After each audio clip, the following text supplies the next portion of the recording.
Well, hello and welcome. And both of you who are here, that's the two of us who are here. This is Dean, an old friend, the uh, Good, the husband to Dina. You know him as Dina's husband. Um, good evening, everybody. let's see. This is come on. My screen does not update. There we go. Okay, we're good now. I had to get over on YouTube and cut my volume off, or we would be echoing. Dean and I have had conversations over the last few years, as kind of casually as we catch each other on the phone, and it's always been interesting. I found I found that Dean is somebody who's able to dig kind of deep into um, well in conversation, which is for me particularly interesting because that's kind of what I like to do, part of my philosophy background. But Dean's not, his background is not that, his background is in nursing. You want to explain a little about what you're doing? Yes, actually, I've been a nurse since 1994. Wow. Yeah, I spent my first 18 years of my career in the Department of Corrections, so I had the hardcore nursing Oh, um, wow. training there. But that's been interesting. And now I work for one of the local hospitals here in Jacksonville, and I actually am a utilization review nurse. So we manage most of all the admissions that come into the hospital and work with the insurances to help get the bills paid. Huh. That's interesting. I have a lot of problems with that. So do we. Getting bills paid. Yeah, I've been in and out of the hospital quite a lot, I think. Um, but it's always a kind of a one off. It's like a single issue that is relatively unrelated to anything that requires continuous hospitalization. I guess that's true and it's not true. Most of my uses have been heart related, but they've been things that have been taken care of. The very first, actually, the very first was in about 2014. I had what's the EEG, um, and the physician who did it found an anomaly, and he sent me into the hospital to get a deeper second look. And sure enough, all of my arteries looked like spaghetti. They Mhm. were all they were all twisted around each other and tied in knots, and I had significant uh, loss in blood flow. So within a day, I had open heart surgery, and they put four bypasses in, and that worked pretty well for, I don't know, at least 10 years. This must have been around 2010. Yeah, around 2010, and then around 2020, I started having other kinds of problems.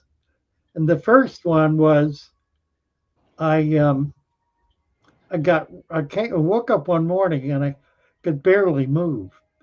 I was so completely depleted of all energy, and I called my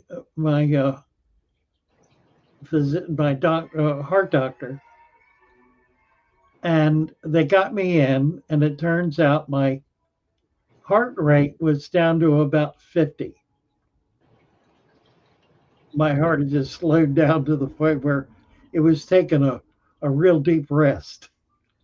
So they hooked up a pacemaker. I got a pacemaker, and that got me.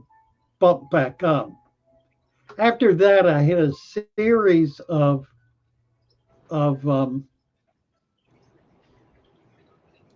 what are they called? Not oblations, um, where they open the artery, stents, a series of stents. I had 4 or 5 stents over a period of about 5 years, almost one a year. And then this, let's see, then I got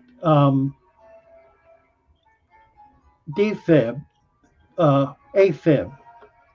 I got AFib last spring, last winter, that carried on into the spring, and I finally got in, and they did the paddles on me, and that got my heart beating.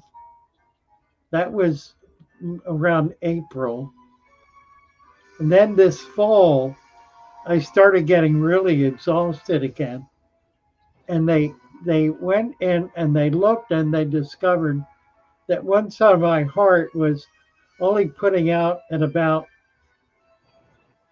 I can't remember, 50% or 25%, something like that. I mean, the side of the heart that was not being triggered by the um, the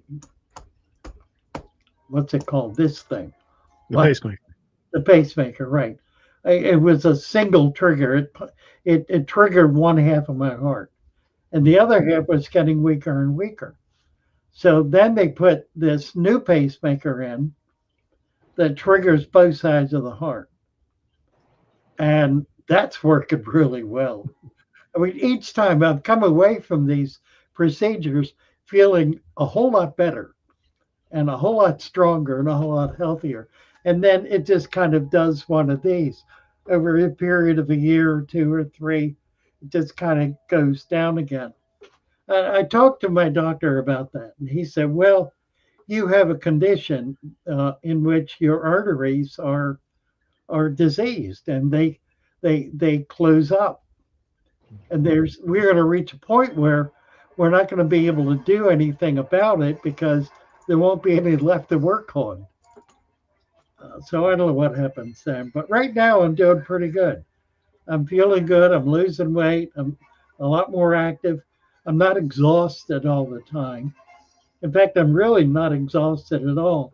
I am having trouble with my legs, but that's because I'm not moving around enough. So enough of my medical history. I don't know why I get into all that.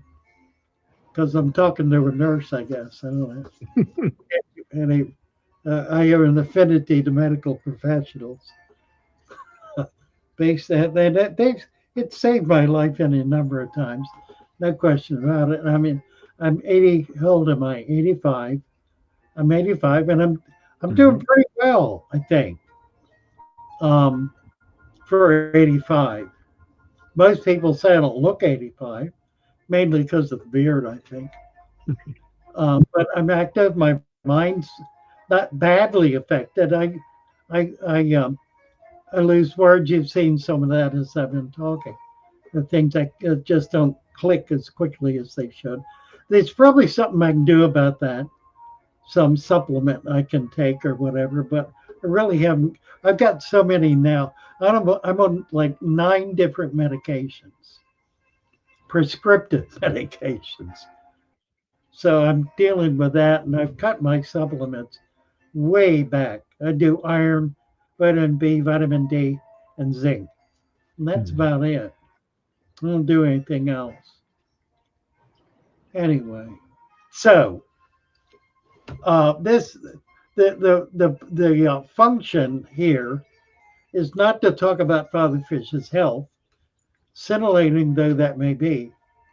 It's to talk about how keeping fish affects us personally, socially, how it affects our thinking, and how we affect it. That's kind of the relationship between the fish keeper and the fish tank, and what that does for us. Now, you just started keeping fish. Tina's been doing fish for a while. You didn't get in right away when she did, but you kind of put your toe in the water. What, about 6, 8 months ago?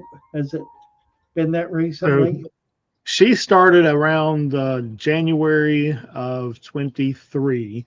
I watched her work your method out for a year. And I said, if you can work it for a year and keep it going for a year, you'll get me excited about it. So she did. Not only did she go from one tank, I think she now has 15 or more back there. She'll probably type in a number of how many tanks she's got in a minute.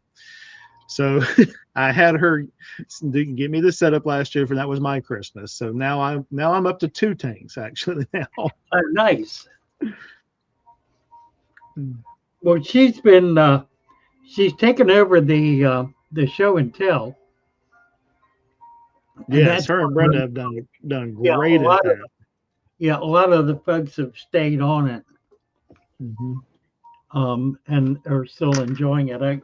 I keep my nose in to see who's doing what, who's talking about what, and mainly to kind of keep an eye on people's tanks because I find it really fascinating. And some of these guys are just, it's amazing to see, like Christian, to see how much he's developed over the last couple of years. 2 years ago, um, he bred a couple of bettas, and that was a big deal. Now he's breeding all kinds of stuff and doing really well. He's got angels and rams and all sorts of things going. So we are going to start selling fish. I've got some I just put in stock. We've got rams, crevenzas, fancy guppies, bettas. We'll start with those and neons probably. We'll start with those and just start getting them up, getting pictures up, and we're now shipping UPS, which is generally second day. It's and if we can get there in 2 days, even 3 days, I'm real comfortable with that for fish because fish do pretty well in the bag for a few days, and then they begin to kind of go down the hill. But my heat packs are good for 4 days, so I'm covered for winter activity. And Brenda does a really good job of packing out, so we'll see how it goes. But I'm hoping we can start doing fish and be able to get things picked up. It's been real slow. Um, Usually is this time of year, and then it'll pick up January, and the winter are usually really good months. So looking forward to that. So how do you feel like this tank is I don't even know how to ask the question. How is it impacting you having fish? What's it Hmm. doing to for about you? Well, I mean, right off the bat, I can tell you, having the fish tank and especially the natural fish tanks, having the fresh plants, you know, getting rid of the plastic parts of the tank that make it look artificial. Just having that little piece of nature in itself is relaxing. I find it an ability. It gives me an opportunity to be able to look away from the normal mundane stuff. And for anybody else, I work from home, so I'm usually home 24/7 at this point in time. And when my work becomes my home at the same time, there are just times that I have to get away. The pressures of work constantly come in the door. um, I'm also, pretty much always available to my people and, my team at work. So having that natural fish tank, just gives me that opportunity to be able to take a break, walk away, and just kind of relax, looking at something, that part of nature, and getting back into it. And then the maintenance of the tank, having the natural plants and having that little bit of work to be able to get my hands into the water, get my hands into the plants, and structure things in the tank. That kind of helps ease my. I like to say, it helps make my OCD happy Uh, because I can put things the way I want it to be, and it takes off. I mean, it's very forgiving. You really, for me, I have found you really have to work hard, or just something has to be really out of the normal for something to go wrong. It Right. doesn't just go wrong easy. So Yeah, that's yeah. really true, isn't it? Yeah. And it does happen. I mean, I have I don't know how many I've got, 50 or 60 tanks in the shop. And we've had tanks go bad over the last year, probably 3 times. We've had 3 tanks Mhm. go bad. I mean, bad enough they were killing fish. Yeah. And I Um, found, watching Dina, most of the times when things go bad, it's because we added something new or something electronical failed. Yeah, but your tanks, especially with that supplement, the natural plants, once you can get past that 3 month mark and things get established, they run pretty standard as long as we follow, a routine. If we break that routine, then there's something that's when we start introducing something that can go wrong. well, there are 3 main variables that are problematic: heaters, light, and food. Hmm. I could say filter, but filter is really not. As long as there's some kind of water movement, filtration's irrelevant Hmm. because sand in the bottom of the tank is acting as a filter. I mean, it is filtering everything. So that's not the issue. But having a little bit of flow in the water keeps keeps you from having dead spaces Hmm. where the water is not moving and it's just sitting there, and the oxygen gets depleted and it becomes thick with CO2 and becomes really a dead zone. That's the main reason I like to have some kind of filter going in the tank to prevent that from happening. And Heaters, I have seen with, managing the tanks, that especially like when you've got the heaters, that you can feel the different water temperature zones in the tank. And that's a good example of not getting enough flow into the tank, because those right? same cold spots, like you said, can create CO2 spots, which You can know, be detrimental to the fish. the heaters, lights. A heater can stick in the on position and cook your fish. Hmm. I've not had that happen often, but I have had it happen. And usually it happens with the best, most expensive, and nicest fish you have. Never happens with guppies and mollies. Yep, Right. Murphy's Law. really. Yeah, Um, Dina actually had that happen here in one of her main tanks, and she had a sticker thermometer on the outside of her tank. And I happened to walk by her tank, and I think it was probably the first time in a year I even looked at that sticker, and I happened to notice the temperature climbing. So we were able to save her tank, but that was just a fluke that we caught that. yeah, and it can get up to 100. I mean, it can get there's heaters can drive it up hot enough to kill, and about 100 pretty much kills fish. Hmm. There are you got to figure in the wild the water that the fish are in is sitting on the earth, Hmm. and depending how deep it is, it's going down into the earth. And the temperature of the earth is not the same as the temperature of the air above the earth. Right. In the summer, temperature of the earth is like 60 degrees. You get down a foot or so, and it's about 60 degrees. So it's Hmm. substantially cooler. And that does prevent water from overheating in Hmm. the wild. I mean, it could get up into the 80s and maybe hit 90, but it isn't going to really go above that because it'll be buffered by the cooler temperature in the bottom. And so long as once you have that, then you've got convection, heat convection. That water is moving all Hmm. by itself.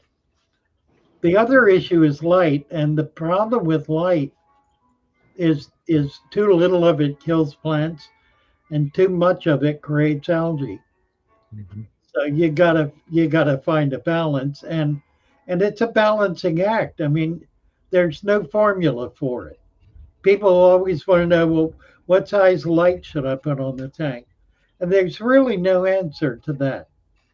It depends on what works, Hmm. which means you have to figure it out. You've got to put a light on there, whatever it is. You got to watch it. You got to keep an eye on it, see how the plants are doing. And plants generally do not need a lot of light. Most plants grow in low light. I mean, you got to figure plants growing in the water that don't have the same light that plants growing out of the water do.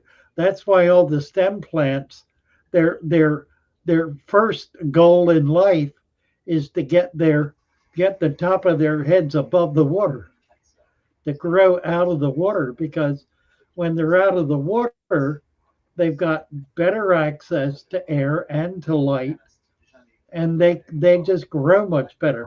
That's why when a stem plant comes up out of the water, it drops all of its leaves that are in the water. They're no longer productive, and it doesn't need to put energy into keeping leaves going that are not nearly as productive as the ones up at the top. It makes them, in many ways, a less desirable plant to have in the tank because you got a tank full of stems. Hmm. It's why, which is one of the reasons to keep them trimmed so that you don't get that and you get them to bush out in the water. But those are the main things that you have to pay attention to. It's not like a set it and forget it. Right. I think I probably said that early on as a way of saying you don't have to be fussing with your tank every second of every day. You don't have to be doing something every time you walk by it. And that's true with Hmm. these tanks. In fact, if you get into it once a week, you're probably doing more than you need to, truthfully. Hmm. Once a month, probably, but it depends on what you do. But in terms of stability, the tanks are immensely stable. Yes, But, they're low maintenance, but not no maintenance. Of that's course. exactly right. Yeah. And a big part of the maintenance is just observation, Hmm. just watching them. And that's really the joy of it. Yeah, really the only maintenance I've done on my tanks really has just been like I like to pick a Dina and say I mow my tanks. They have a tendency to overgrow real quick. So I do Right. have to get in and kind of play with the plants, but that's, that's relaxing to me. That gives me that little break, that little downtime. But your supplement, with the plants thrive. And I have found that, certain plants work in my tanks and certain plants haven't worked, and they have balanced themselves out. Yeah. Uh, Certain kinds of plants, like cryptocorenes, for example, or anubias, they almost never will be successful in a brand new tank because the tank is not developed a biological system that makes the nutrients that they require accessible. And that really has to do with bacteria. So you need it takes time to build a bacterial community Right. that's 1,000 species strong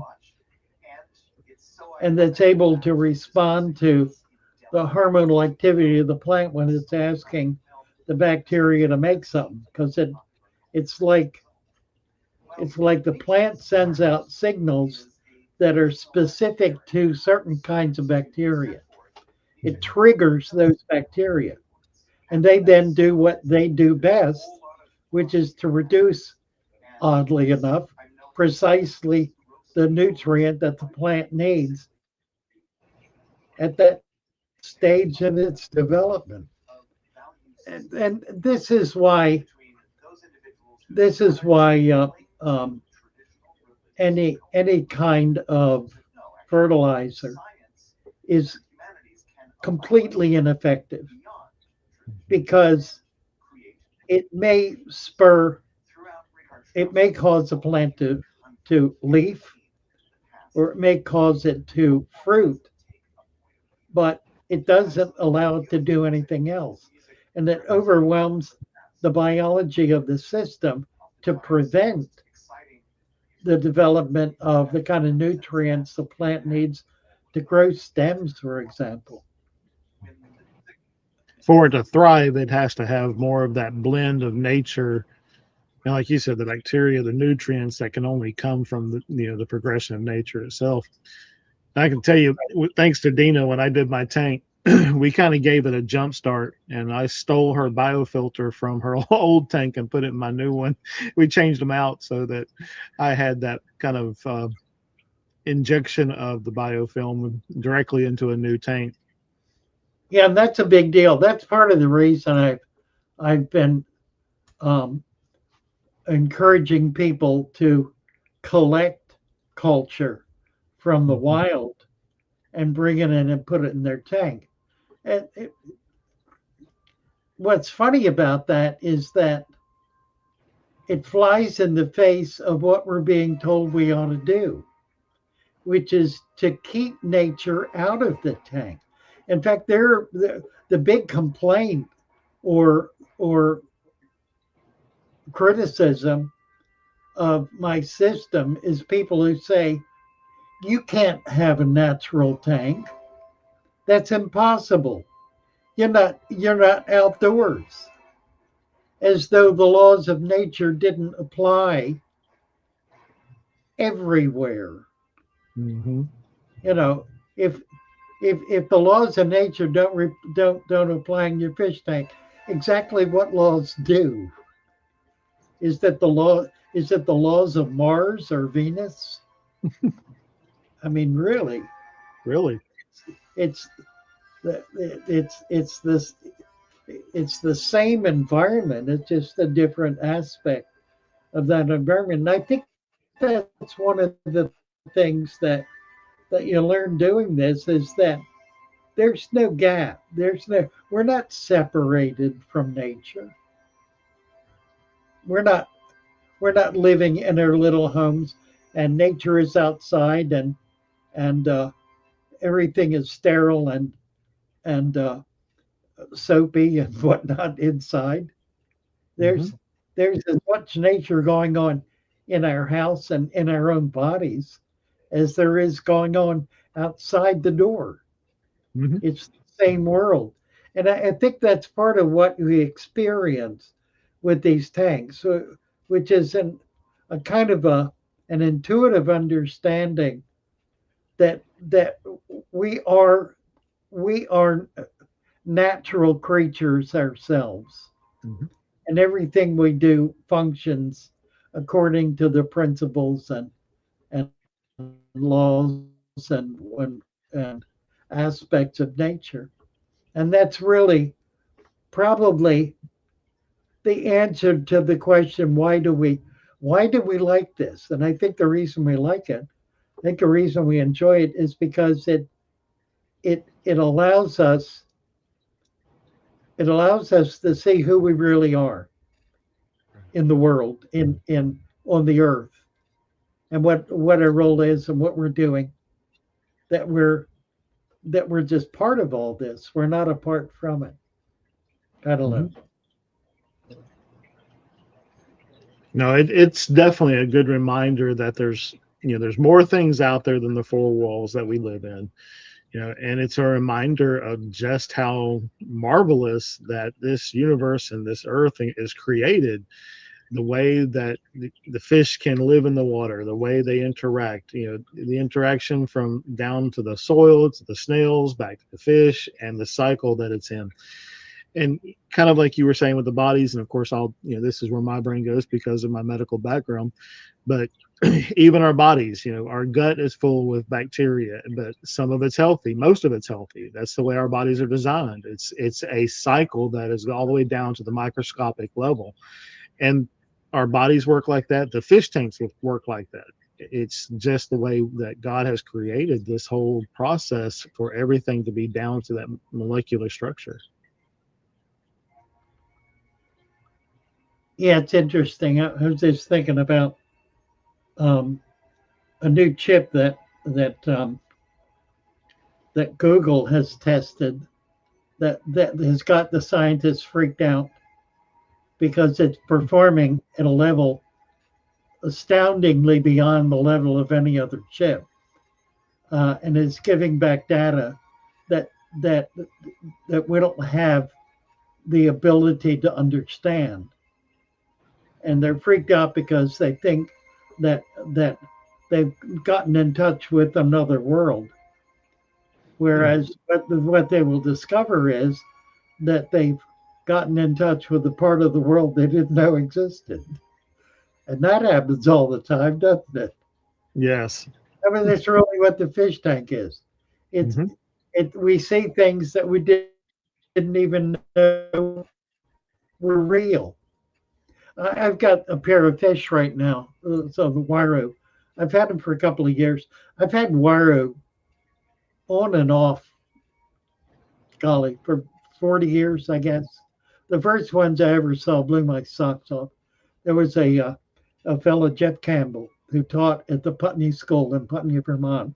He taught English lit, and he had a dozen big fish tanks in his classroom. And he had fish in them, half of which I'd never seen before. But one of the species was the uaru, and he was breeding them.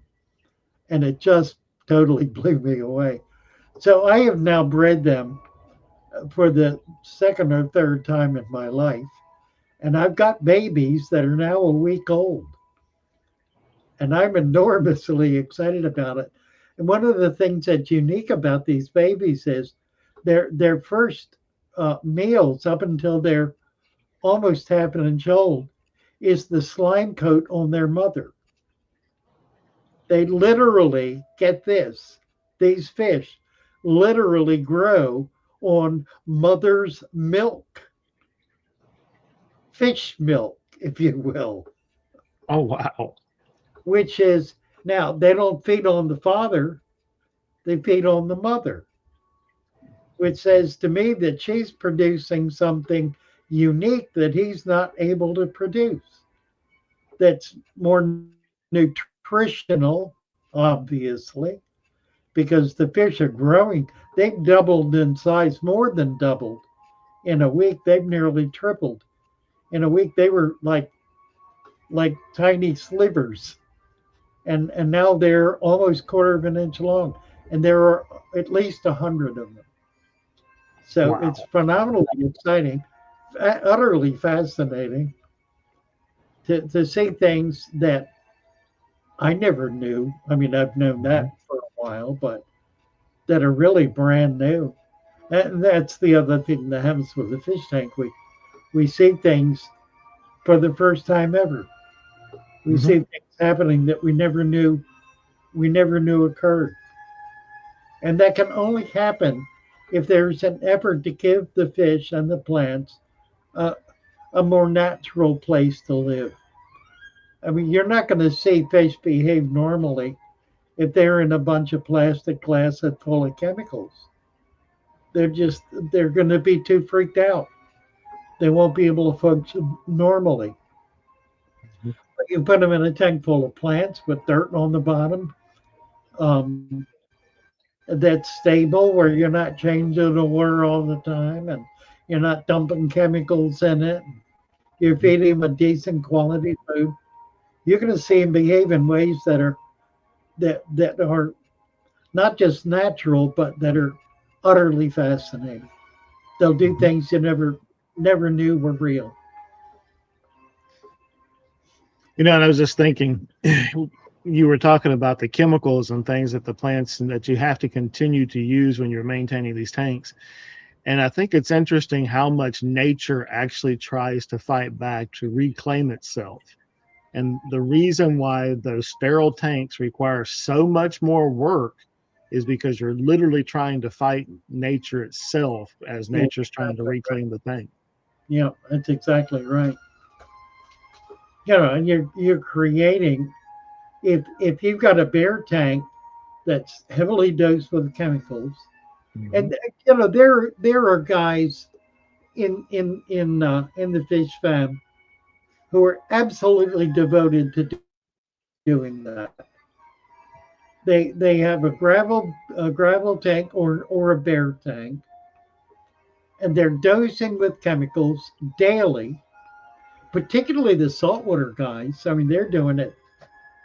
There's a system of maintaining saltwater tanks that requires testing 40 different processes and elements daily.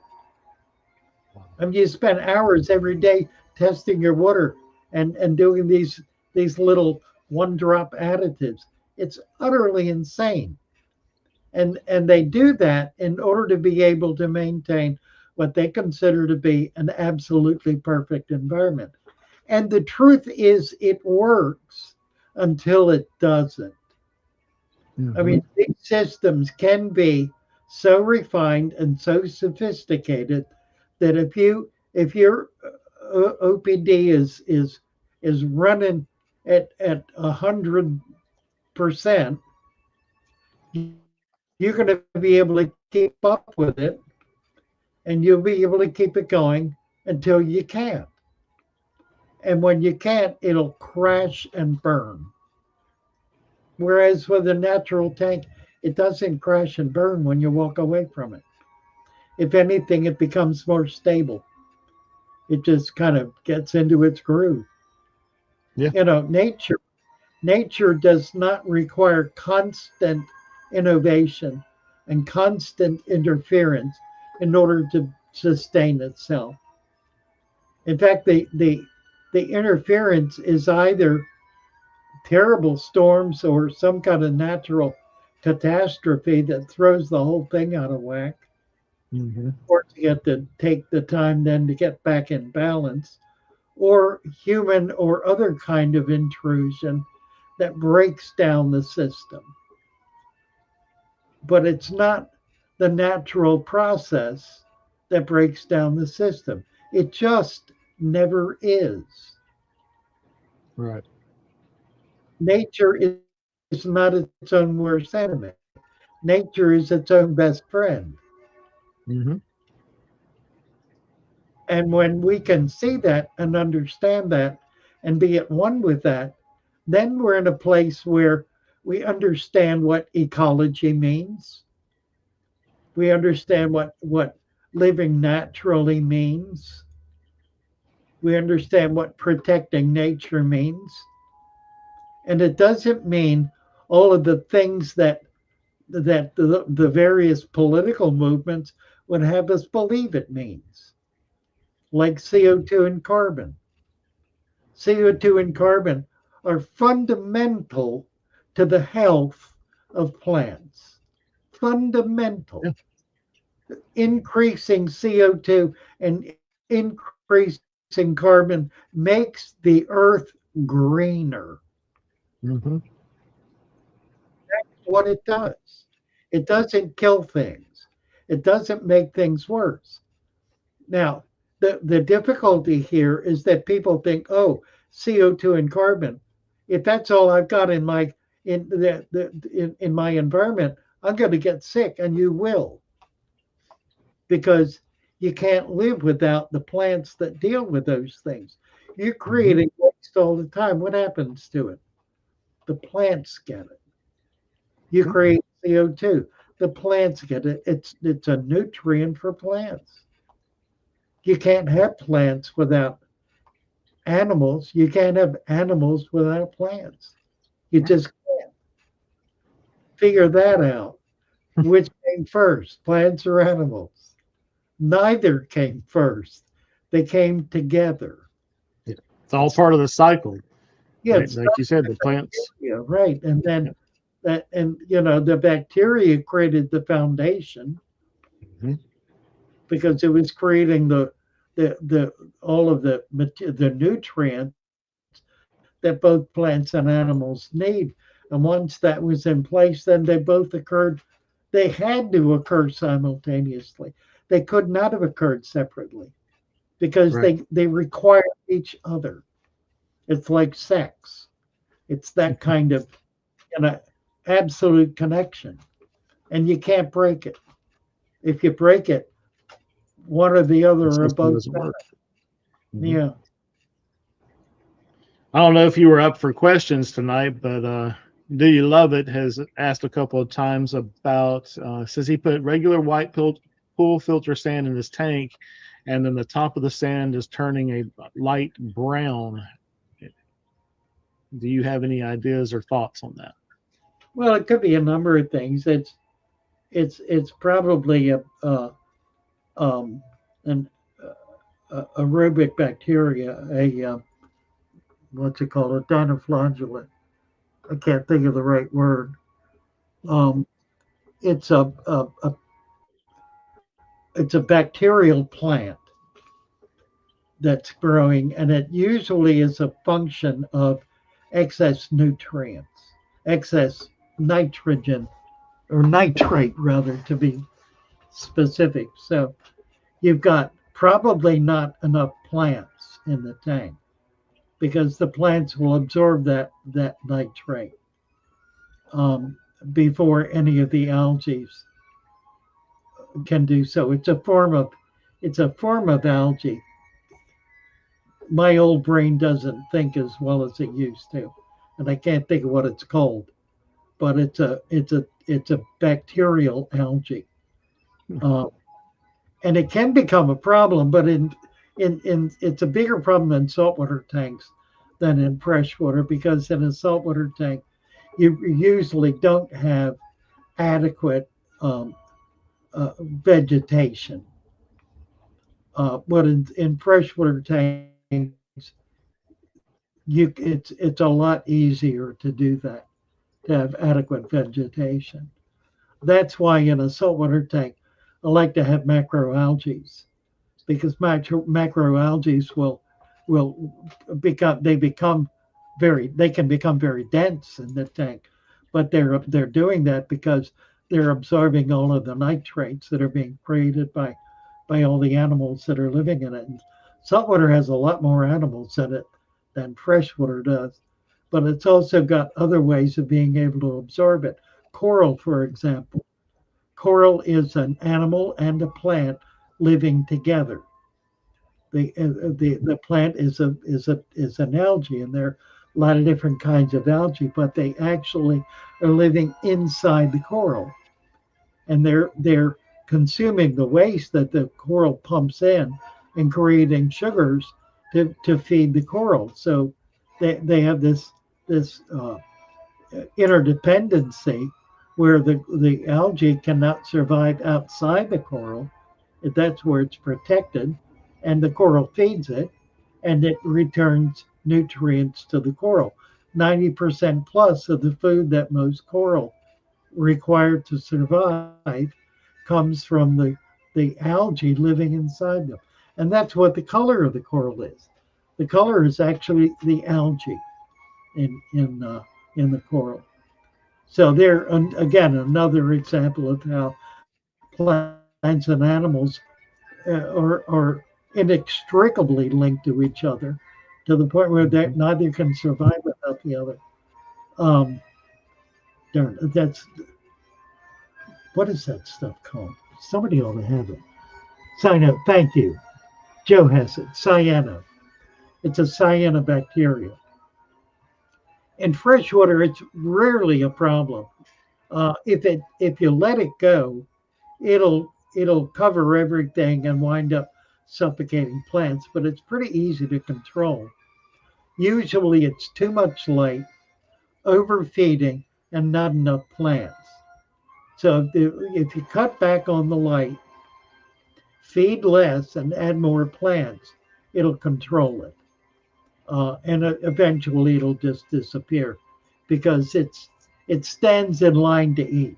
Plants are able to absorb nutrients better than algae, which is why you have plants in a balanced environment and very little algae, because the algae is begging for food. It's the beggar in the bunch. It's the one that's down there with the least ability to get what it needs to survive, particularly if there are a lot of plants that are just gobbling everything up. That's why you don't have algae in a heavily planted tank, or at least not much of it. It's Grundle is saying Just wanted to say you're a huge inspiration for me to get in the hobby and do my research about everything. Well, thank you, Ira Grundle. Appreciate that. Diatoms, right? Yeah, that's right. It's a diatom. Do we do water changes on a newly opened substrate with minimal planted tank? Probably, yeah, probably, because you're going to have a nutrient buildup that you don't have any way to take care of. That's the critical part of plants. And that's why we're able to have tanks that don't ever require water changes or rarely require water changes because they've got so many plants. The plants are keeping the water pure. They're keeping it from becoming toxic by taking up all of the waste from the animals that are living in it. But it works the other way too, because if you don't have fish, snails, inverts, whatever, shrimp, whatever it is, animal type critters in your tank, then the plants are not going to be able to thrive because they won't have the nutrients they need that are provided specifically by the animal kingdom, which includes microscopic animals, macro and micro um, animalcules, microfauna and macrofauna. Right. And I have to admit, since I've started my tank, I have not done a water change on it. I do test it once every other month or so just to make sure that the water hardness isn't getting too high. But it has been steady. It has maintained. It's thriving well. Yeah, it's been a great system. We do more water changes in the shop than I would do if they were not in the shop because we're messing around in those tanks all the time. There are plants going in and out of them daily, fish going in and out of them daily. They're getting fed either too much or too little.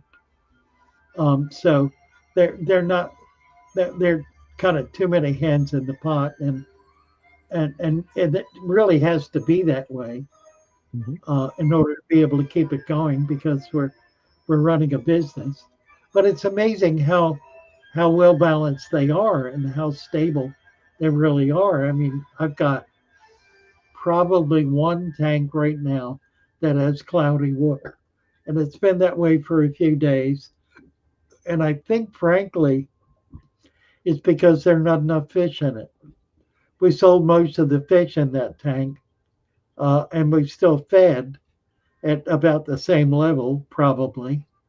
And so it's building up waste that the plants are struggling to be able to control. So we're probably going to wind up having to do a water change in there just to get it back in balance and then add some more fish back to it to keep it in balance.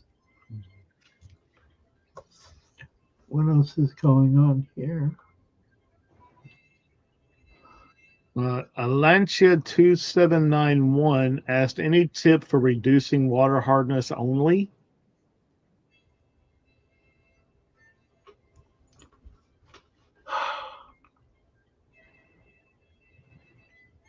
Yeah, absolutely. Don't. Don't mess with the water. Don't try to establish parameters artificially because you will fail.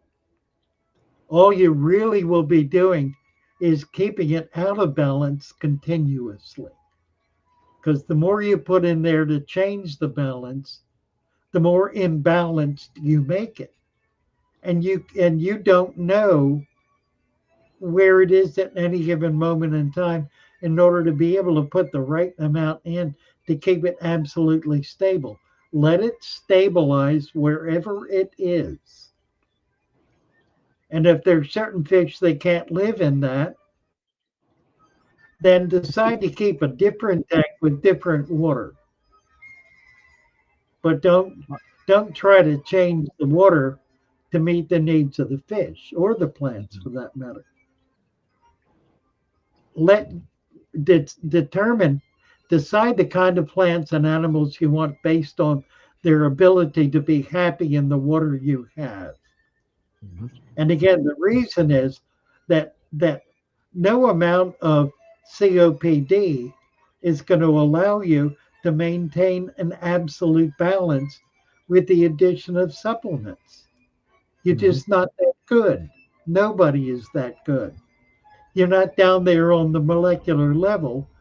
You're not down there looking at precisely the level of, of whatever the supplement is that's in that water at any moment in time, how it's being used, what's taking it up, how it's affecting everything. You can't do it.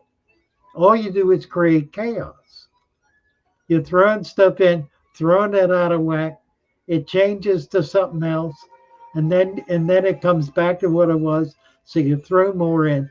You're just creating chaos. Don't do it. The way I like to explain it is don't chase numbers on a piece of paper or numbers on a chart or lines on a gauge. Chase the fish. Pay attention to the fish, pay attention to the plants, pay attention to the water, and allow it to be as stable and unchanged and healthy as it possibly can be by not adding anything to it. The more you add to it, the more chaos you create. Just don't do it. You don't need, there's nothing wrong with hard water. Nothing. There, 90% of the fish in the world are living in hard water. Probably it's higher than that. Every fish in the ocean is living in hard water. That's a big number in and of Mhm. itself. Any fish living in any northern clime, unless it's in a mountain river that's dependent entirely on rainfall, uh, is um, is hard water. The Mississippi River is hard water. The water we take out of the ground is hard water, and our fish do absolutely fine in it. Any water that's sitting in a pond in any climate that has minerals in the earth is hard water. There are Yes. really very few exceptions of that. Borneo is one exception, and there are parts of the Amazon, but not major parts. Most parts of the Amazon, the water is pretty hard. It varies. It can vary throughout the year, depending on things like rainflow and dry spells and so forth. But that occurs more naturally. In Borneo, the pH of the water is 5.0, and the um, the ppm is down around 5 or lower.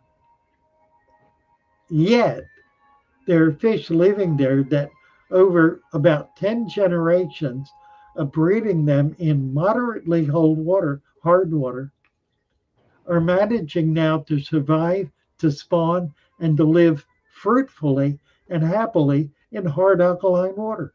Mhm. 10 generations ago, they died in it. In just 10, Nature always finds a way. in just 10 generations, through the efforts of breeders, bringing them in, mostly in Florida, but also in the Far East, bringing them into their systems, to their water, and working with them, they adapted. Mhm. The fish adapted. Nature will find a way. It will fight back to normalize what's there. Yeah, that's right. Absolutely. And the water changes too. Water does the same thing. Water is not an absolutely stable, unchanging thing. Water is changing all the time, and it's changing based on what's living in it. When I talk about living water, I'm talking about water that acts like it's alive. Mhm. Water is a unique material on the earth. Nothing else on the earth acts like water does. When you freeze anything on the earth, what does it do? it contracts, it gets smaller. What does water do when it freezes? It It expands. Nothing else does that. I mean, Hmm. nothing else does that. No other gas does that.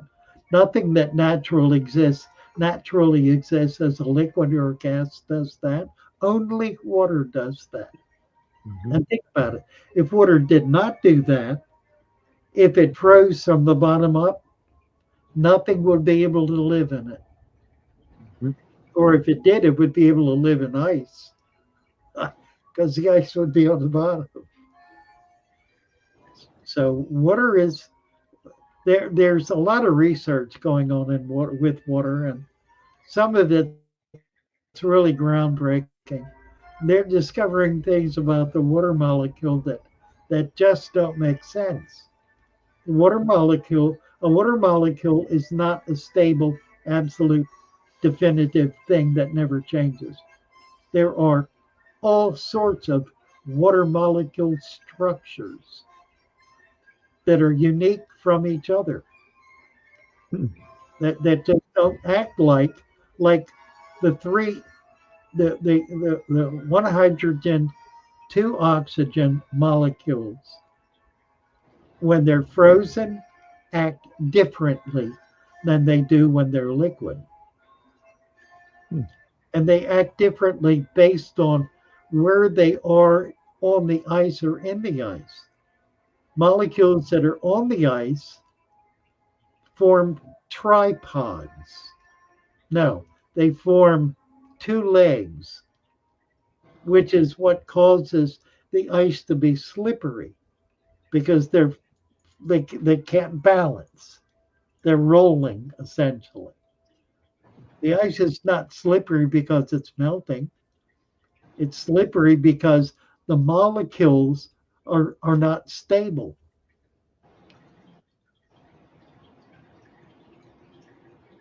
That a recent discovery.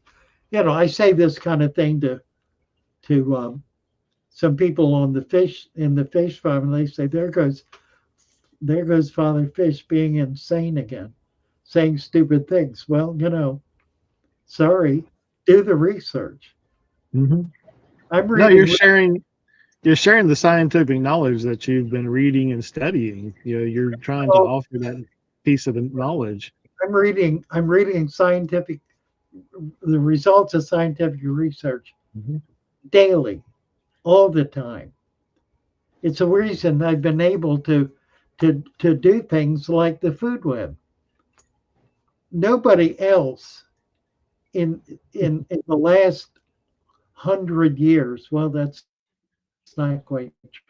In the last 75 years, has been willing to put mud in their tank Hmm. because we've been taught that it's not a good thing to do. Well, prior to that, everybody put mud in their tank. That's how you kept them alive. Before there was electricity, the Hmm. only way to keep the fish alive was to put mud in the tank because that's the only way they had anything to eat. It's the only way the water could stay pure. It's the only way that it could be healthy. The tank had to be dirty or everything would be dead.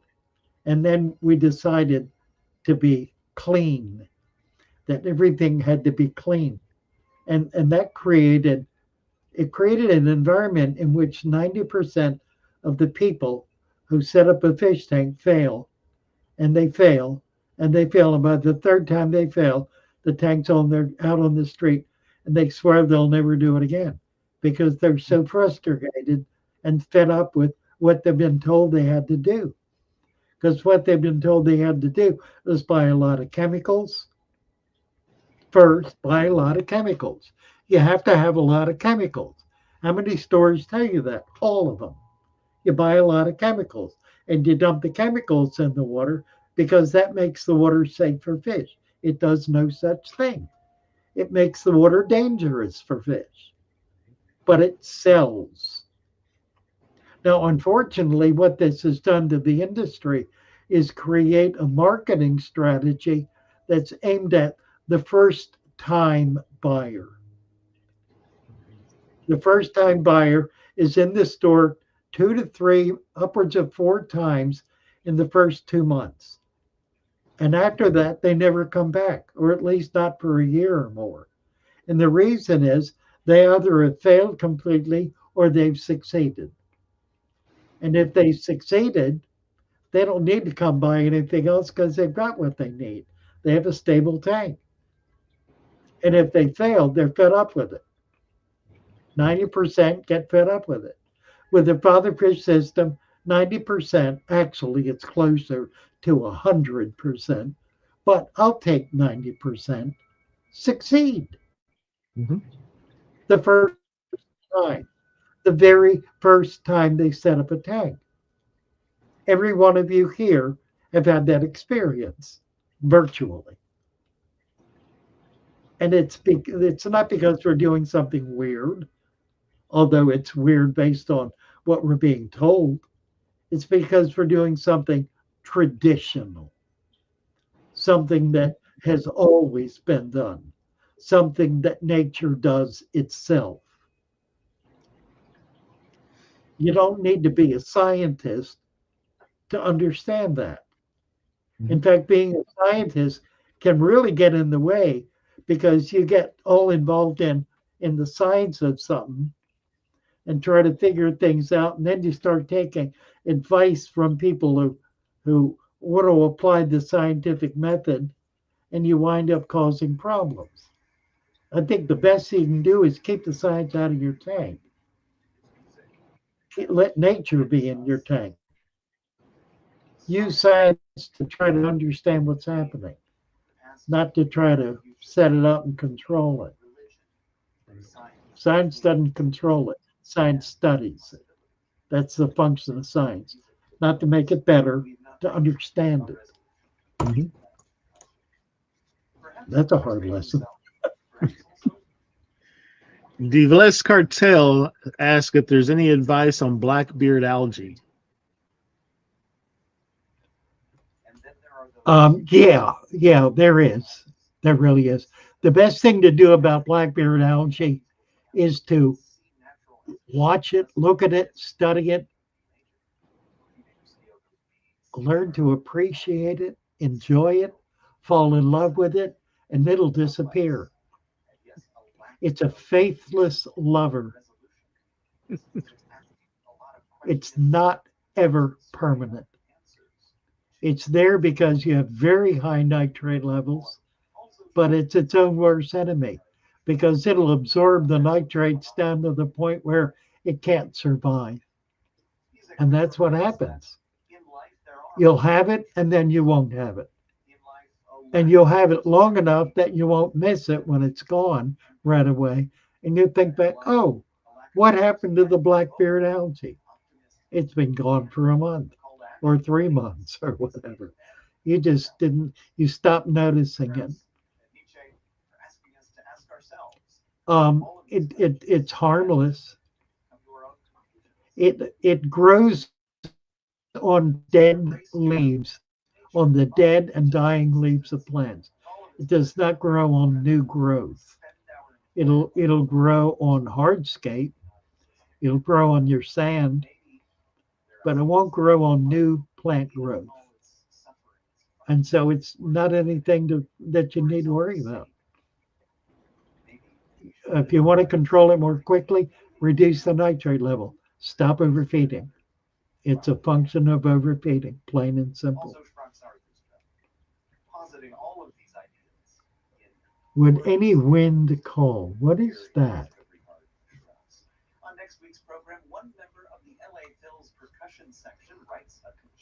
Father Fish all the way from South Africa. I don't know what that. Instead of water changes, we top up when it evaporates. Yes, absolutely.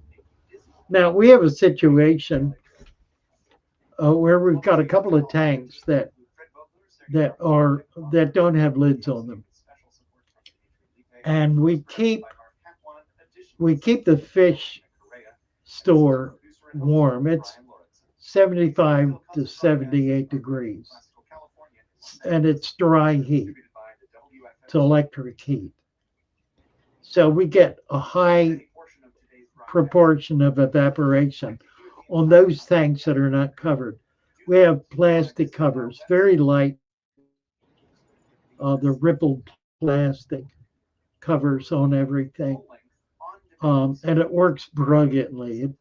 They virtually seal the tank, prevent evaporation. But we got a couple of big tanks that we want plants growing out of because it's so pretty, and the water will evaporate an inch a day in those tanks, and it's astounding how fast it evaporates. That's a problem because if you keep replacing that, after a year or so, that water is going to be like rocks. It's going to be so hard. The TDS is going to be way up there. So on those tanks, we decided to do two things. We have one tank that we absolutely do not want to cover because it's got so many beautiful plants growing out of it, and we can't work around them with covers. So that one we do water changes on. About once a month, we take out 10% because we've been adding 10% every week up to that point. Now, we may have to change the math on it as we go along, but we're not testing it. We're just keeping an eye on the fish. Fish can tolerate very, very hard water. I mean, if it gets up close to 1,000, it becomes a problem. That's when it becomes brackish, you see. Prior to that, it's still fresh water. Brackish starts at about 900, about 900.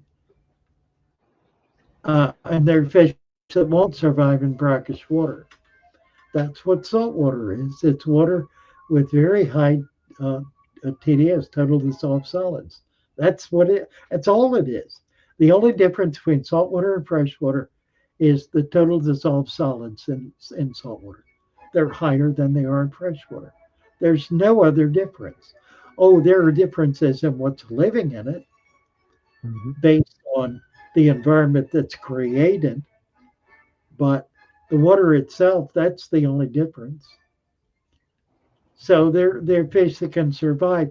I found mollies in salt water in the Gulf, and I found mollies in 5.0 soft acid water in inland streams. Thriving, breeding, healthy as can be. Mollies. That's a brackish water fish. At least we've always thought of it as such. I could take you right now to populations of mollies, green sailfin mollies, that are living in 5.0 water with a TDS of about 5. And they're healthy and happy. Who'd have thunk? But yeah, top off for evaporation. If you have extreme evaporation, you may want to do some occasional water changes. But don't mess with trying to put RO water in, because then you're back to trying to balance things that you have no way of being able to balance. Just use your regular tap water. Just pull some of it out so you can keep it stable. The fish, so long as the fish are healthy, don't worry about it. If the fish are healthy and happy, that's all you need to know. If the plants are growing and the fish are healthy, don't do anything to change it. And that's what we've experienced. We have tap water out here where we're at. It does have some sulfur content because we can smell it, and the water evaporates probably about a gallon a week, anywhere from a half gallon to a gallon a week. We just top it back off, and it's managed for a year. Haven't had a problem with it and haven't done a water change on it. Nice. Oh, here we go. Ken Bracken. How to know if your stock tank light 10 watt 30 LED 65 is sufficient for your plants? If they're growing. If the plants like it, then it's fine. If you're having trouble with the plants, too much algae, not enough growth, then you may need more or less light. 6500K is the right K though. That's the lumens. That's the spectrum, I should say, which is white light. And white light is exactly what that replicates sunlight better than anything else. You don't want blue and you don't want red, you don't want yellow, you want white light. That replicates natural light best. And it gives you the best growth for your plants. If they're not growing well, you got a little more light. If you get an algae, cut it back some. You can cut it back by reducing the duration that the lights are on, or increasing it, or by increasing or reducing the uh, um,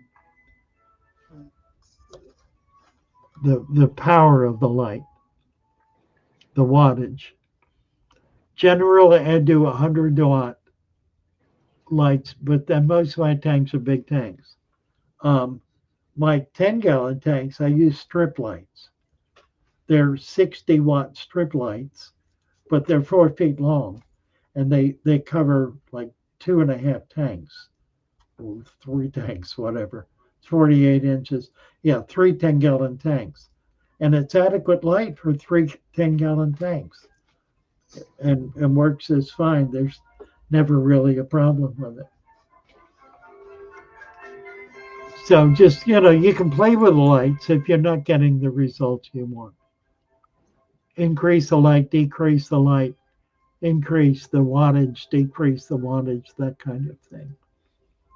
It's one of the reasons I buy cheap lights. I really like LED strip lights and LED outdoor floodlights. I really like them. They're cheap. The light spectrum is perfect. They provide very adequate light. They last a long time. They don't burn out. I remember starting with LEDs years ago, like 15 years ago. It was terrible. I was buying LEDs and replacing them every couple of months because they couldn't get the bulb and the power supply synced properly. It took a lot of science to get that synced so that the power supply was either not too much or not enough. If it was too much, it burned it out. If it was not enough, it didn't do anything. So they tended to burn out until they got them synced, so that the filament was getting precisely the amount of power it needed to glow without burning up. And it's nailed. I mean, it's solid now. And those things last. They say they should last forever. If they're made right, they will. The problem is they're cheaply made, but it's cheap material. It's not really expensive material to put it together. So if done right, they'll last a long time. They should last 5 years. But they're cheap enough. If they last a year, you're good. It's not that expensive. I just don't believe in spending a lot of money on lights. If you have one tank, you want something really fancy, go for it. I've got 40 tanks. I can't put $100 light on every tank. I wouldn't be able to afford fish. Plus, they tend to be more complicated the more expensive they are, more adjustments, more toys to play with. And I don't want it. I don't need it. I don't need to change the spectrum. My Monte Carlo is yellowing and melting. Dwarf hairgrass is thriving.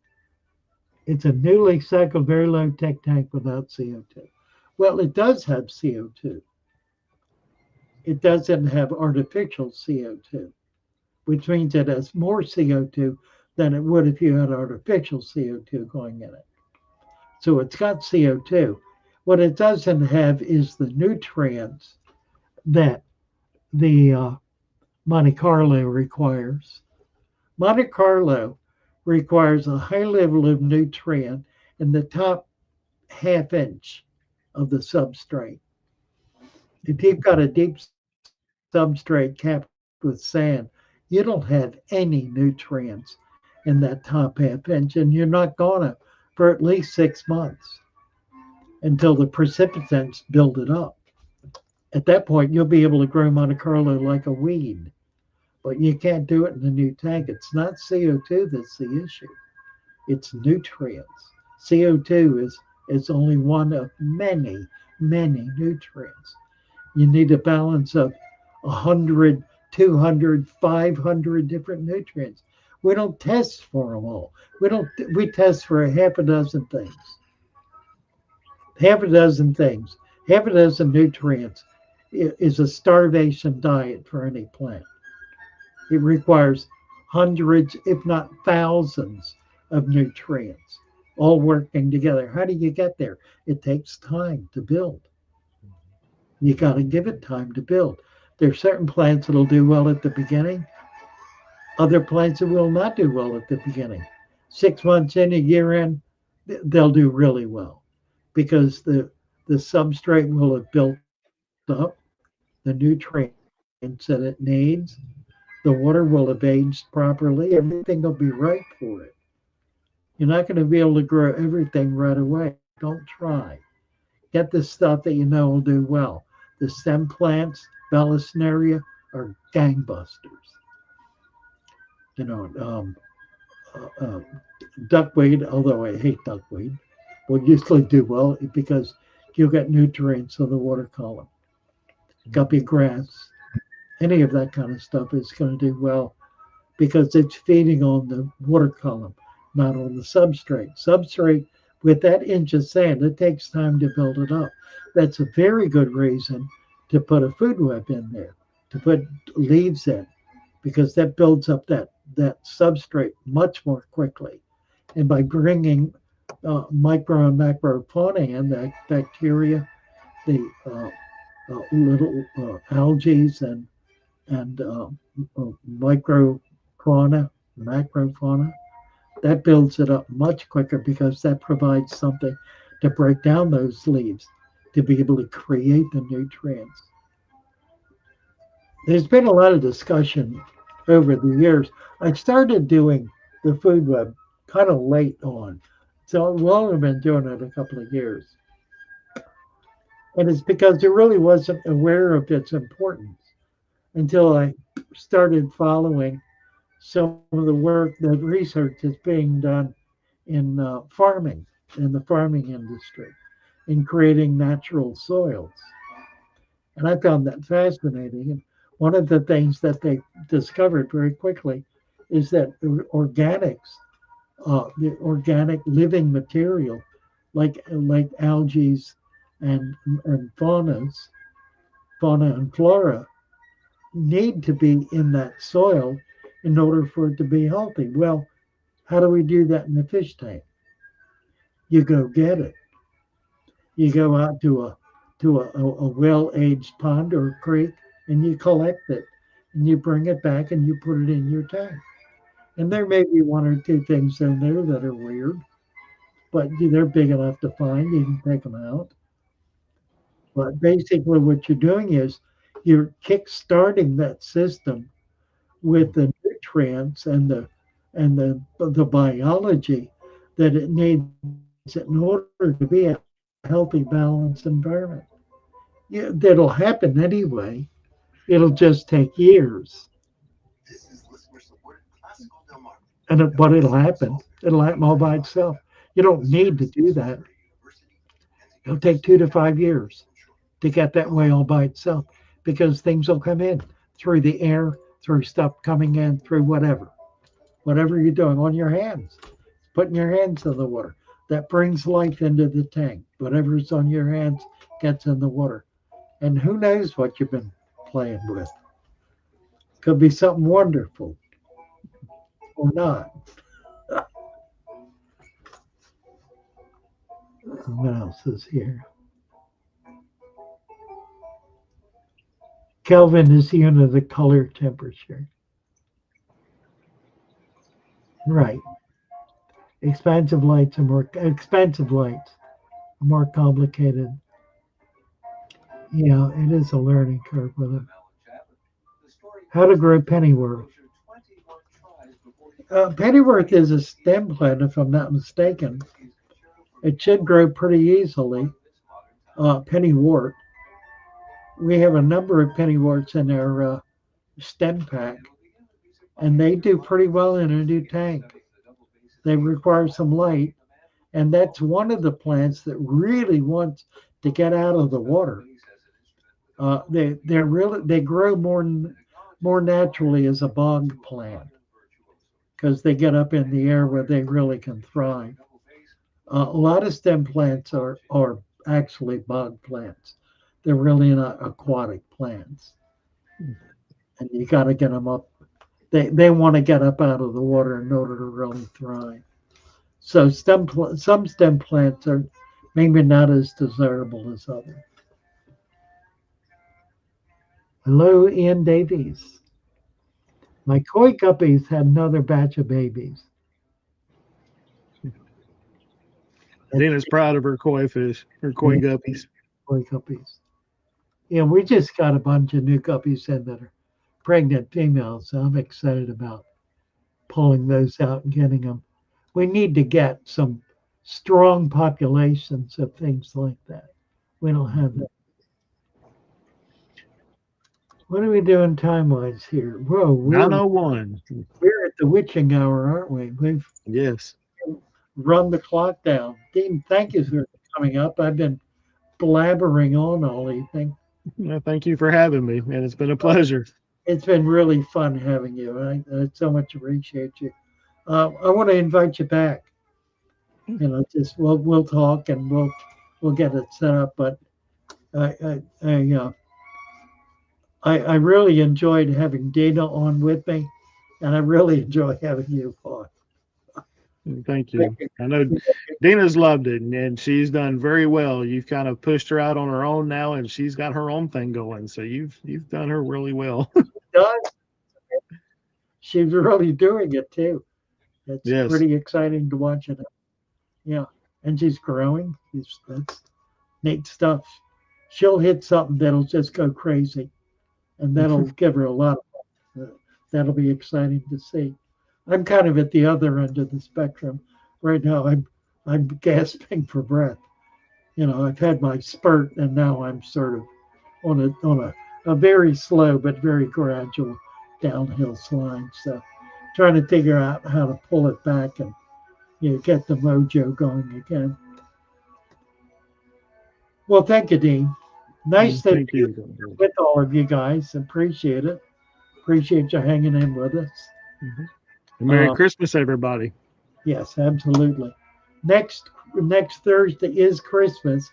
I probably will come up and wish everybody a Merry Christmas and probably the same for New Year. So don't expect a lot of stuff going on. I will say hello. If I'm around, I expect to be around, but we won't have a guest up or a regular show for the next 2 weeks. But come on, join me, and we'll all sing Christmas carols together or something. That'd be fun. Bless you all. Love you all. Bye for now.